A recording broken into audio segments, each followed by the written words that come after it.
नमस्कार, आप देख रहे हैं ईस्टर्न स्काई मीडिया समाचार बुलेटिन के साथ मैं हूं स्वाति ढल। ज्योति प्रसाद राजखोवा ने सोमवार को अरुणाचल प्रदेश के नए राज्यपाल के रूप में शपथ ग्रहण की।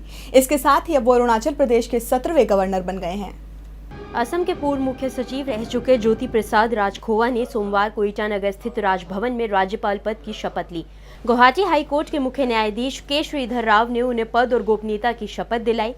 शपथ ग्रहण समारोह में प्रदेश के मुख्यमंत्री नाबम तुकी, सभी कैबिनेट मंत्री, मुख्य सचिव रमेश नेगी, विधानसभा अध्यक्ष नाबम रेबिया समेत कई अधिकारी उपस्थित थे।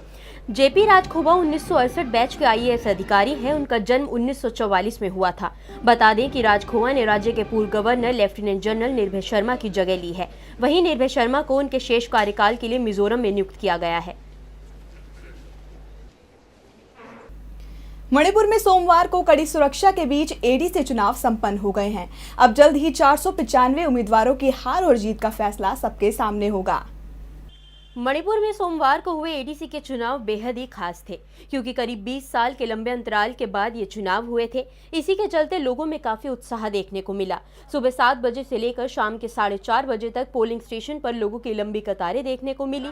लगभग 66,88,410 लोगों ने 495 उम्मीदवारों की किस्मत पर मुहर लगाई है। वोटिंग के लिए कुल 1163 मतदान केंद्र तैयार किए गए थे। वैसे तो ये चुनाव 144 सीटों के लिए होने थे, लेकिन 11 उम्मीदवारों को पहले ही निर्विरोध विजय घोषित कर दिया गया, जिसके चलते 133 सीटों के लिए चुनाव करवाए गए हैं। निर्विरोध निर्वाचित घोषित किए गए उम्मीदवारों में 7 कांग्रेस, 3 एनपीएफ और 1 बीजेपी का उम्मीदवार शामिल है। सुरक्षित, स्वतंत्र और निष्पक्ष चुनाव के लिए सभी केंद्रों पर अर्धसैनिक बलों की तैनाती की गई थी। इस बार चुनावों में कांग्रेस, बीजेपी और नागा पीपुल्स फ्रंट के बीच मुख्य मुकाबला है। फिलहाल सभी 6 एडीसी में कांग्रेस ही बहुमत में है। अब देखना यह होगा कि क्या फिर से कांग्रेस बहुमत में आती है या फिर कोई और पार्टी बाजी मार जाती है। The total electoral vote is 732 and total vote cast 730 total vote cast. Vote commencing from 7 a.m. and vote poll end of 11 a.m. Arunachal Pradesh के सामाजिक कार्यकर्ता मुदांग लालिंग का बीमारी के चलते रविवार को निधन हो गया। प्रदेश के पूर्व मुख्यमंत्री गेगोंग अपांग ने लालिंग के निधन पर शोक व्यक्त किया है।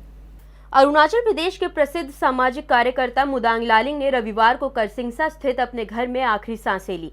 पिछले काफी समय से बीमारी से जूझ रहे लालिंग ने रविवार को दम तोड़ दिया। मुदांग लालिंग के निधन पर राज्य के पूर्व मुख्यमंत्री गेगोंग अपांग ने शोक व्यक्त किया है। बता दें कि मुदांग लालिंग अविभाजित सुबनसिरी जिले के एक महान समाज सुधारक थे। जुए के खिलाफ आंदोलन में भी लालिंग ने अहम भूमिका निभाई थी और वह अरुणाचल प्रदेश कैथोलिक एसोसिएशन के अध्यक्ष भी रह चुके हैं। केंद्रीय खेल और युवा मामलों के मंत्री सर्बानंद सोनोवाल ने असम के युवाओं को स्पोर्ट्स ट्रेनिंग इंस्टीट्यूट का तोहफा दिया है। यह इंस्टीट्यूट माजुली में बनवाया जाएगा। अब असम के युवा खिलाड़ियों को ट्रेनिंग लेने के लिए अन्य राज्यों का रुख नहीं करना पड़ेगा, क्योंकि अब वो अपने राज्य में रहते हुए ही बेहतरीन ट्रेनिंग पा सकेंगे। असम पहुंचे केंद्रीय खेल और युवा मामलों के मंत्री सर्बानंद सोनोवाल ने कार्यक्रम के दौरान युवाओं के लिए स्पोर्ट्स ट्रेनिंग इंस्टीट्यूट खोले जाने की घोषणा की है। खेल मंत्रालय द्वारा बनवाए जा रहे इंस्टीट्यूट का निर्माण माजुली में किया जाएगा। इंस्टीट्यूट का ऐलान करते हुए सोनोवाल ने कहा कि इसके खुलने से युवाओं के व्यक्तित्व और नेतृत्व का विकास होगा, साथ ही रोजगार के साधन भी खुलेंगे। नॉर्थ ईस्ट फ्रंटियर रेलवे जल्द ही रांगिया से भालुकपोंग के बीच पैसेंजर रेल सेवा की शुरुआत करने जा रही है। हालांकि ये सेवा कब शुरू की जाएगी, इसकी आधिकारिक घोषणा नहीं की गई है।